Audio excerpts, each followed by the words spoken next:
ఆ రికార్డ్స్ కావాలి. ఇక్కడికి వచ్చిన గోవుల తాలూకు రికార్డులు ఎక్కడికి వెళ్తున్నాయి, ఎక్కడ స్లాటర్ హౌస్కి వెళ్తున్నాయి, ఇది గోశాల లేకపోతే గోభక్షకశాల, గోవధశాల నాకు కావాలి.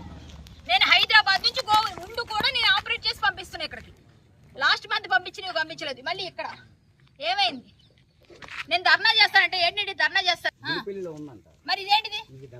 ఇది డమ్మీ అయితే ఎందుకు ఎవరు తెచ్చారు? పోలీసులు ఇక్కడికి ఎందుకు పంపించారు? నా దగ్గర రికార్డు ఉంది. ఏదండి రికార్డు? ఇప్పుడు మీకు వినిపిస్తాను వినండి. నేను ఆయనకి ఏం చెప్పాను సీఏ గారు, నేను మీకు పంపిస్తున్నాను వినండి ఒకసారి. కావాలంటే ఇక్కడ నేను ఆయనతో చెప్పిన మాట నేనేమైనా కోల్పోయాను.